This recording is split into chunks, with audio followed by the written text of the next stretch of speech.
Anyway, Happy New Year. Happy New Year, sister. Happy New Year. This is 2025. Research Administration in 2025. Yes. I thought we could talk about plans for the year, but I this is a hot debate. I feel like among people just in general. Do you do words of the year or no?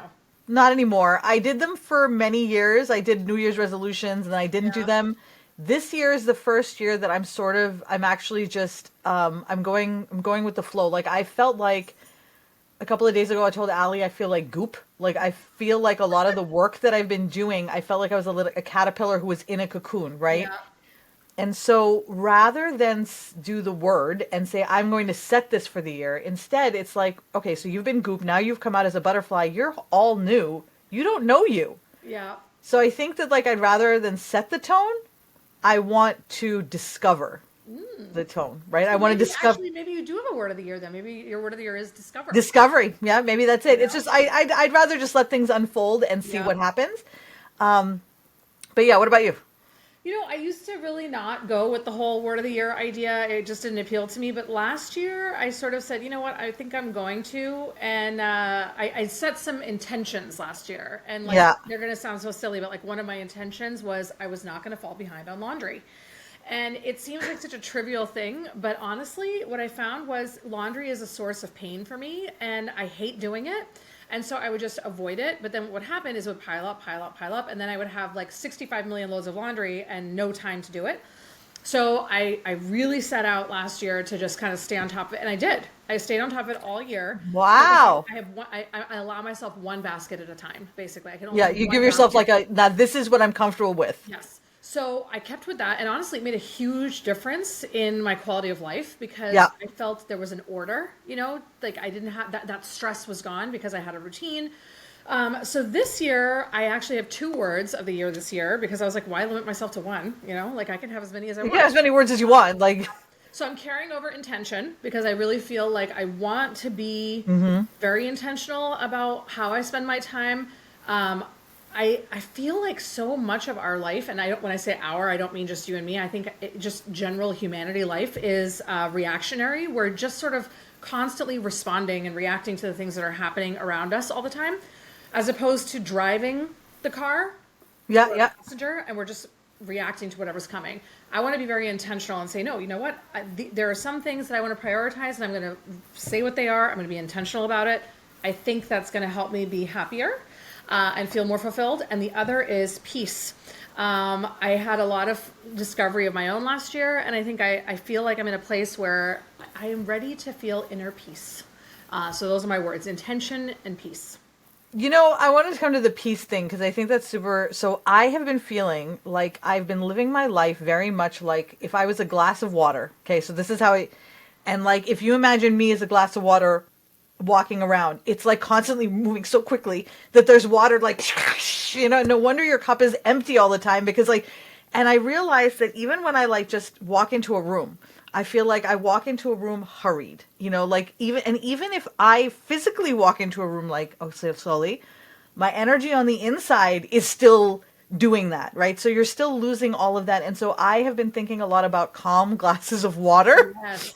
And because that's what I've been like, I would, even right now, I feel it. Like as Yeah. I'm talking in this moment, I feel that I want to take a breath, slow down, because I Yeah. think this intentionality is really important. I definitely don't think it's just us. I also think it's exacerbated, and, because we can speak to this in the research administration Totally. area, because what you just described is our life, right? Yes. And I think to your point, it's very difficult to say, I'm going to take control of this and be intentional and be at peace without dealing with some of the foundational framework pieces, which, for example, your laundry is a good one, right? If you think about the fact that that becomes a psychological pressure on you because it's always there looking at you, It right? And is. so It's you're nudging always me. thinking in this little part underneath that's just always reminding you that you've got to do this laundry. You can't have a Yes. weekend because you got to do the laundry. You don't have clothes because and you're such a failure, by the way. Like you couldn't even do your laundry. Like then there's so much, right? It's not just laundry. No. And there's so many of those things, right, that pile up on each other. And so I feel like by doing the one exercise, you sort of like proved the concept. And then the more you do that, the more you create that freedom for you to like have that peace. And I think that, first of all, that's amazing, by the way, that you are so like, it's so hard for people to say, I'm worth it. I'm worth doing this. So like, I just want to highlight that is a fucking monumental thing you did High right five. there. High five. Like, I gotta ask, like, how, because like, I've known you your whole life. It's difficult for you to say that you want peace and are like, I am worth taking the effort. Like, how was that difficult for you to, I know it was difficult for you to get there, but I'm curious to know, like, what was that shift for you? It's so funny. I think I've forgotten, because I think the journey to get to the place where I could turn the page was a lot of work, but then when I got there, it was easy. The page, I know, right? It's know? like the page turning was easy, but you had to write 14 books before you got to that. Yeah. So it was weird because it kind of felt very natural and sort of like, it's all good. And this is, oh yeah, this feels normal. This is what I'm supposed to do. But I also recognize that I did a lot of micro steps along the way over a period of probably half a decade to get to this place. And I'm sure there's faster ways. I'm sure I took the most circuitous, slow route to get here. But, I think part of it was this image, and it came up on Instagram. And I actually shared it with a friend, with Fada, actually. And wow, my house just shook. I was like, I'm hearing that. What is happening? Because there's a tree right here, so I'm like, is it gonna? It's like, is that hail?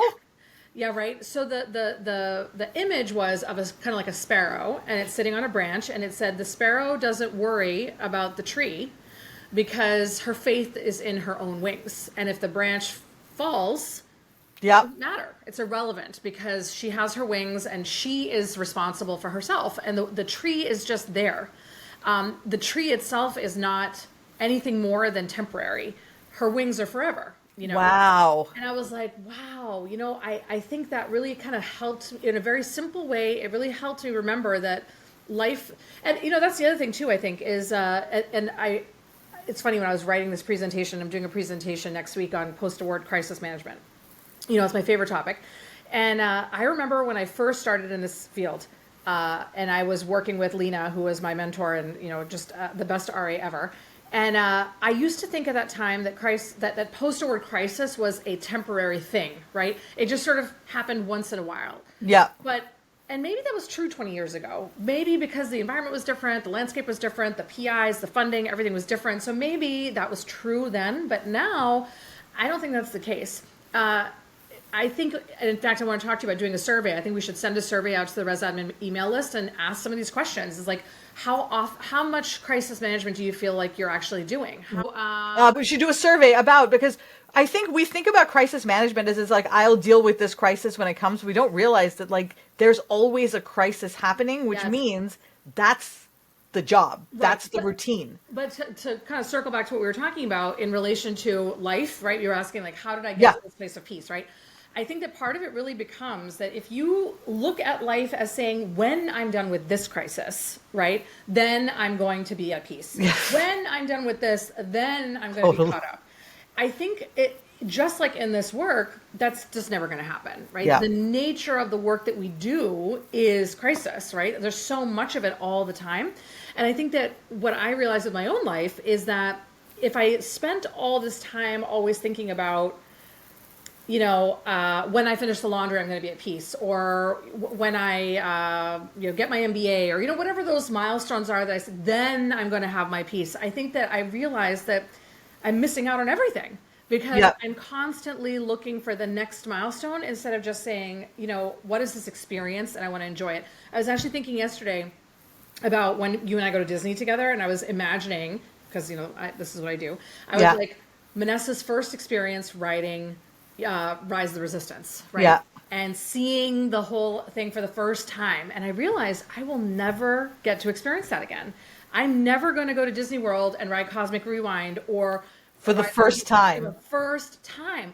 And when I really thought about that, I was like, wow, how many experiences have we had in our life? Or how many experiences do we deny ourselves in our life because we're like, oh, I'm busy, I have work, I'm too tired, or, I need a nap, or I have too much work. we're not giving ourselves the opportunity to have those first time experiences that you never get to do again, right? You only get to do that first thing the first time, one time, right? That one time. Yeah. And so I think that I really want, and I think that's where the intention comes in too, is that when you really consider, I'm going to be thoughtful and intentional about how I spend my time, because I want to have those first time experiences. And even if something sucks, and even if something is in a, not in a great space, or there's a crisis or something, that's all part of the journey. And I think accepting that as not a bad thing, but as just part of the process, because every time we go through these things, we come out smarter, we come out wiser, we come out with a story that's going to help somebody else do better later down the road. You come up with good relationships. Yeah. Yeah. So I think that that's kind of, so yeah, to answer your question, I think, how did I get here? I think a lot of time, patience, faith. But then I think once I had done all that work, it was kind of like what you said. It was just like, well, that's that, Well, then it's just about operationalizing it. And that's sort of also, like, I feel like this year, one of the things that I think last year in research administration, that was sort of hallmarked, and it's been this way for a while, is just there's so much vacancy, so much turnover, so much panic, there's just so much.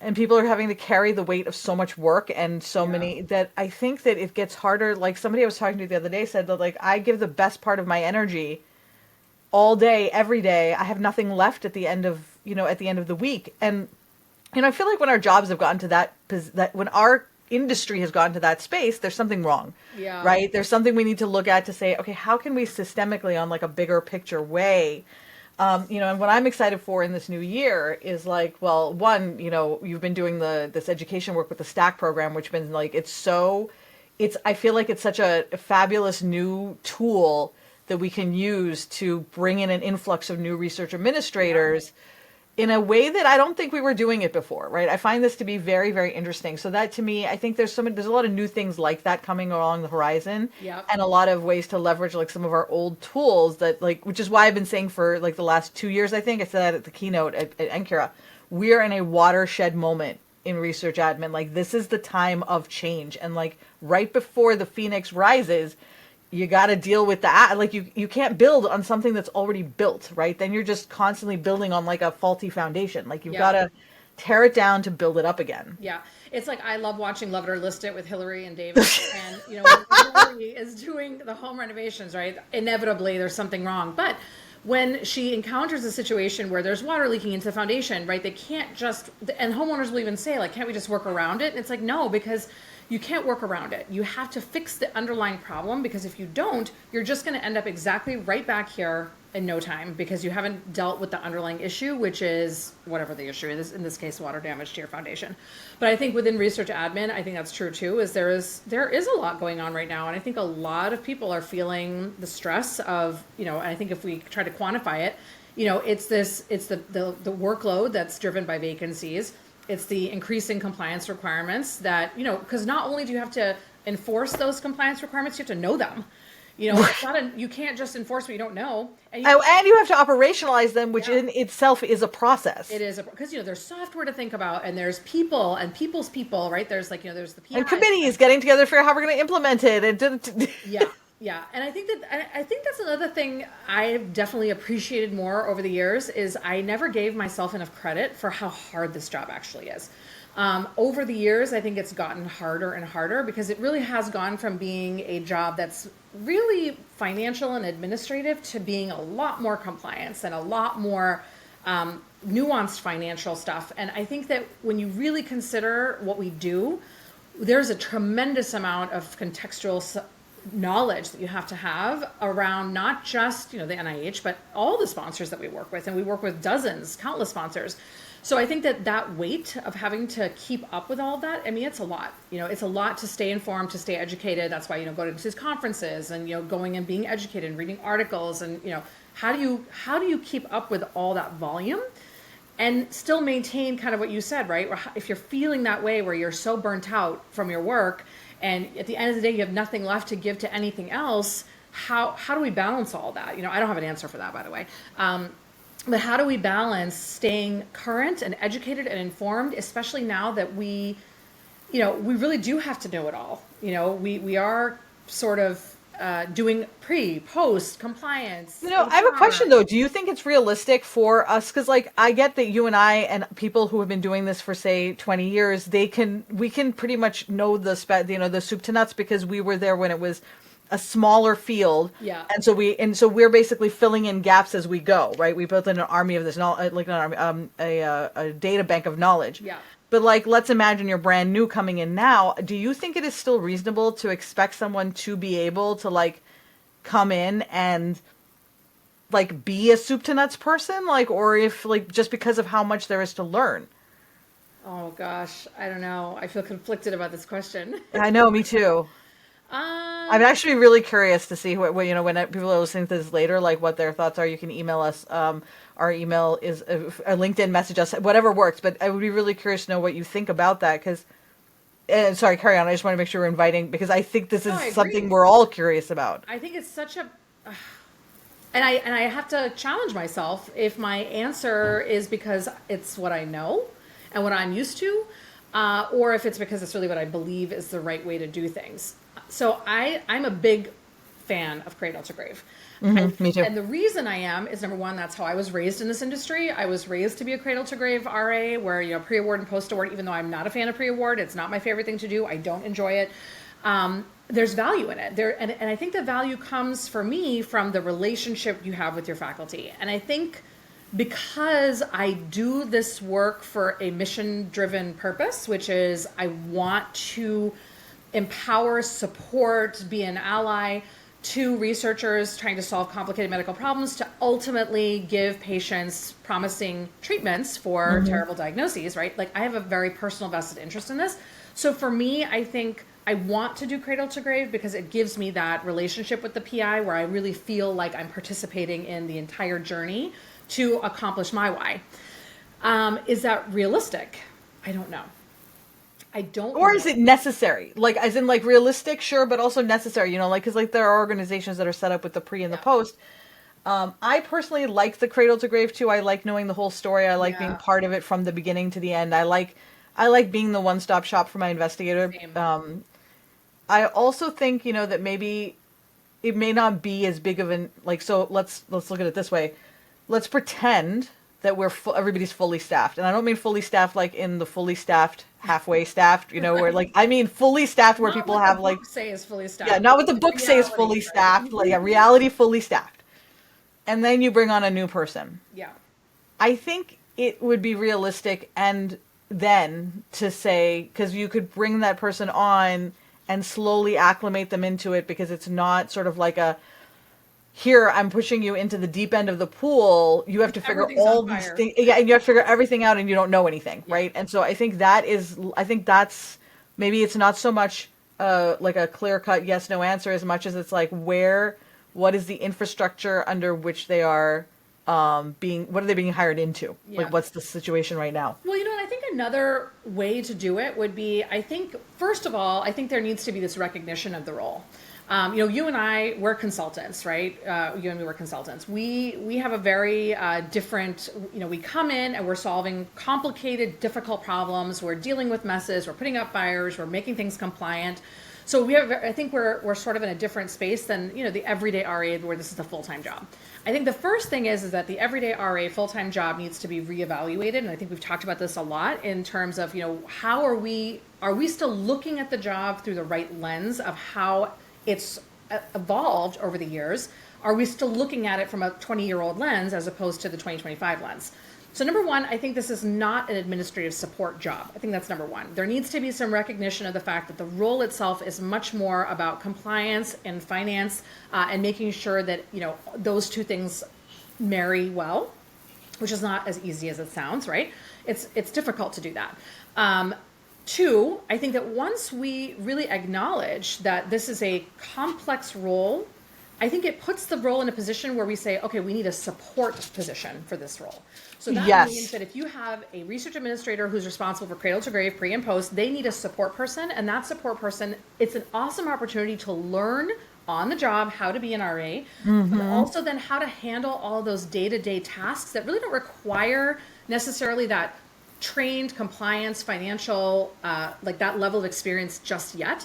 But things like, okay, this is how you review other support. This is how you review a bio sketch. And yes, you as the RA are going to have your last look at everything, but it kind of helps take some of that administrative work and spread it out so that when it comes to you as the RA and you're doing a compliance review, all of those other things have already been looked at. And while the person, the support, an administrator, administrative coordinator, is reviewing all those documents, they're learning. They're learning on the job. So now we're creating a pipeline so that when you leave that role and maybe you're promoted or you move to another organization, that person has enough experience where they can step in and they have enough where they can now start to take on more and be an RA and then have a new support person and then kind of rinse and repeat.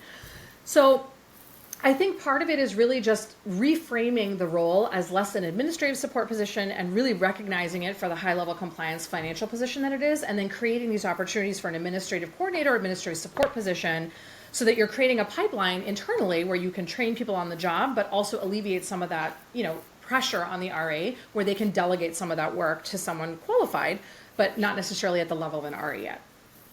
That would be one of the biggest, to your point, one of the posts that I on LinkedIn and the thing on YouTube that people are watching the most right now and having conversations about on my channel is I did this post on job descriptions, and I basically took one item off of the job, just literally one line off the job description, and I broke it down into what the job actually is versus what we say it is, right?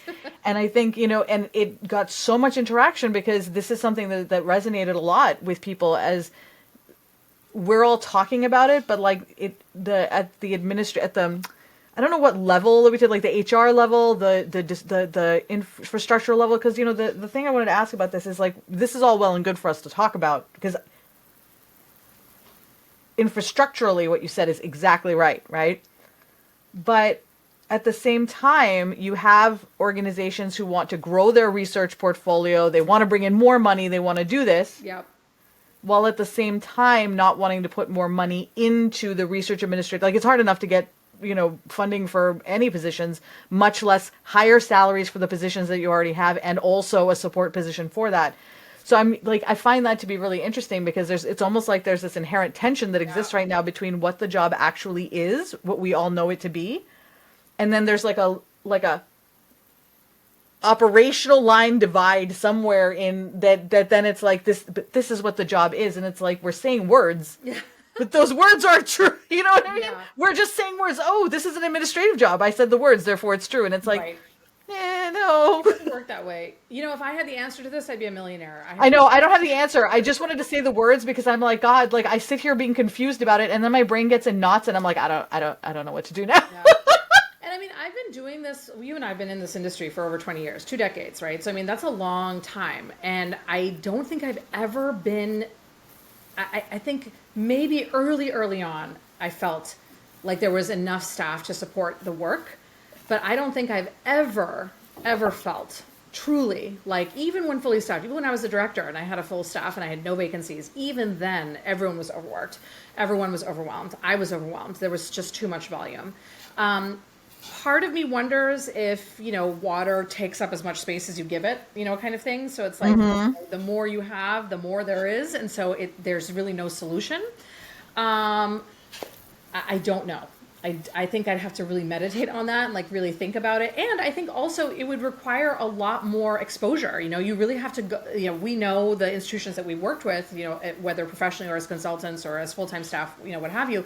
But, you'd really have to look at the big picture. You have to be going into organizations across the country, offices that are pre, offices that are post, cradle to grave, looking at their staffing structures. Are there institutions, is there an RA out there that really feels like their institution has it right? That's... Yeah. There is one thing I want to add that I think is really important.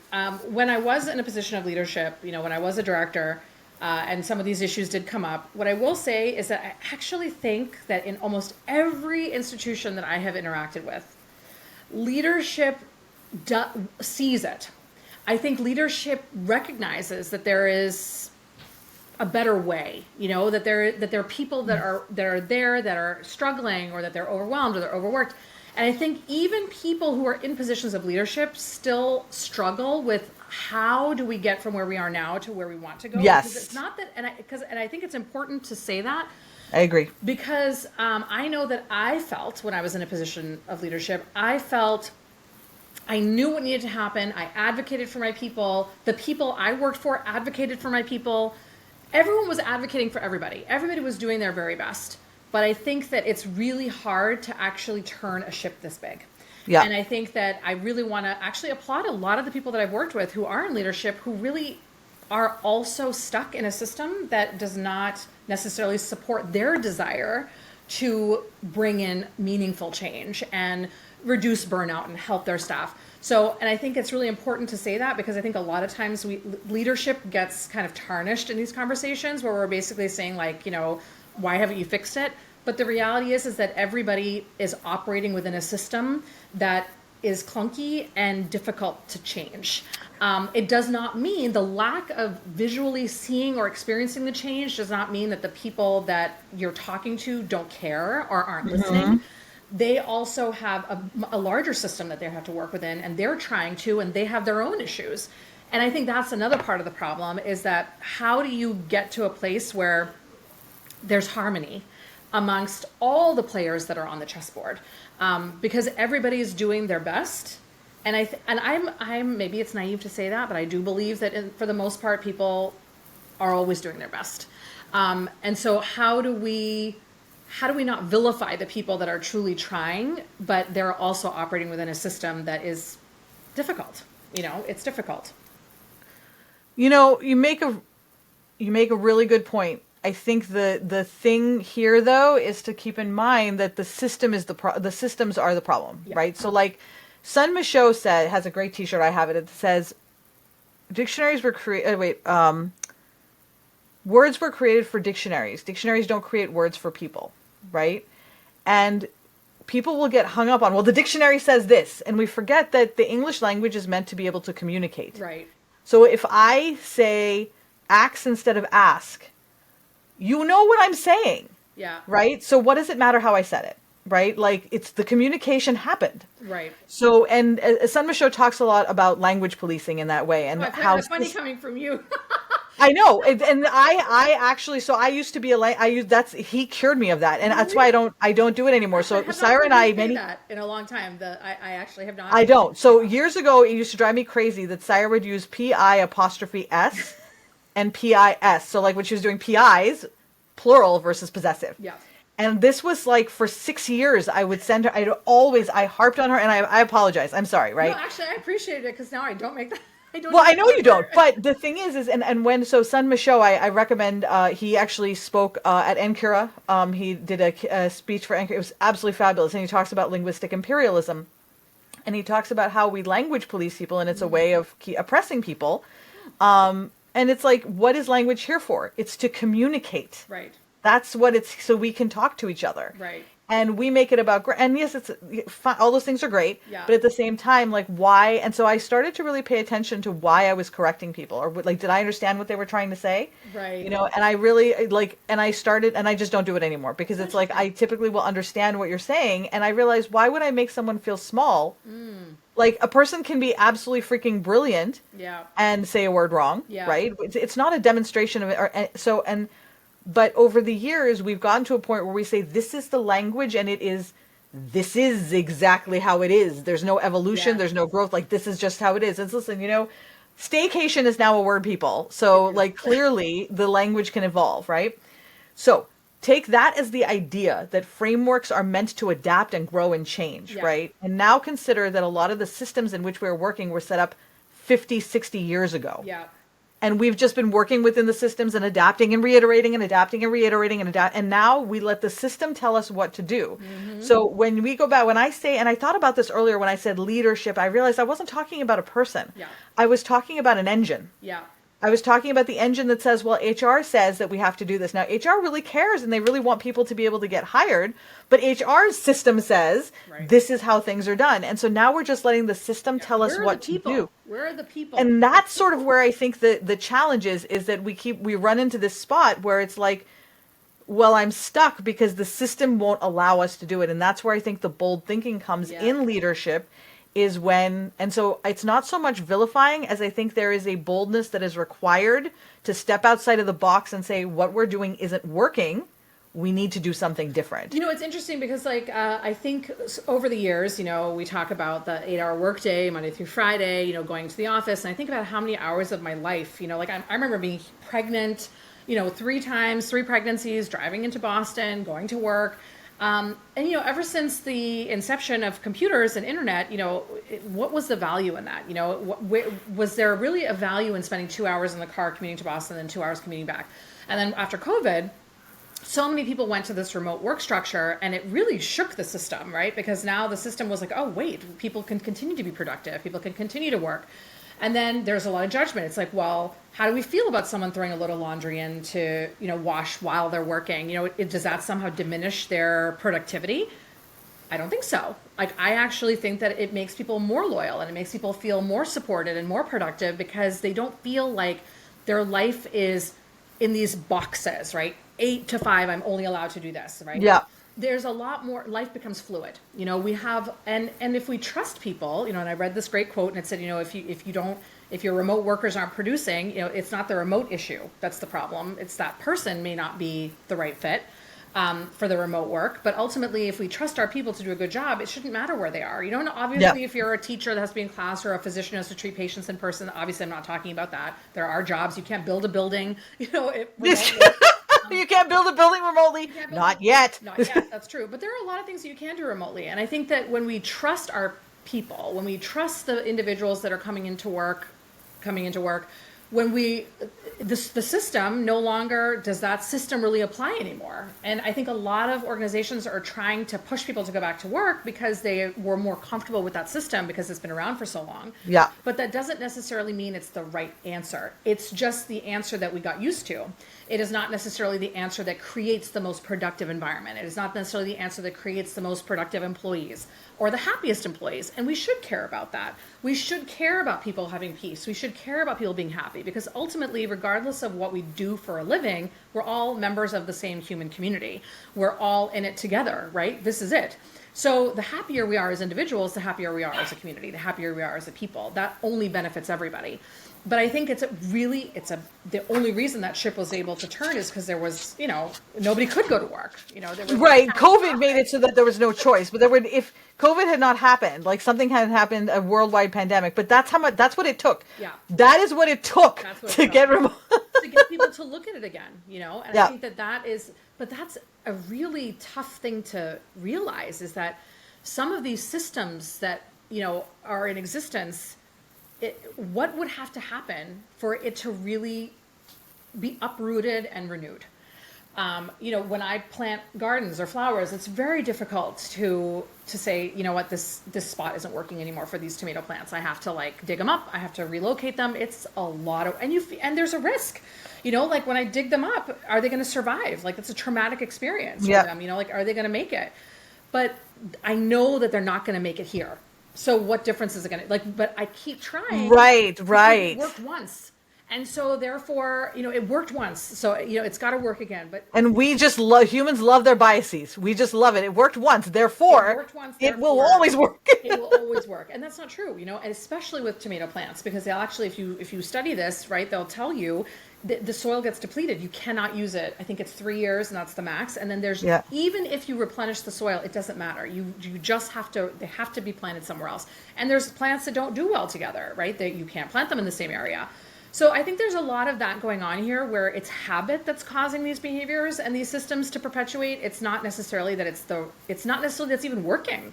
It's just that it's what worked once. And so we're stuck in that mindset of, well, how do we get back there? There's no going back. You know, I know, right? There's no going back. There's new stuff. You know what, Saira? As we wrap up, I'm just going to say this is a brilliant wraparound because when we started this, we were talking about being creatures of momentum and habit and all of those things and making intentional change. Yeah. And now here we are on the other side of this conversation having, it's almost like we planned it and we really didn't. We really didn't plan it. We really didn't plan it.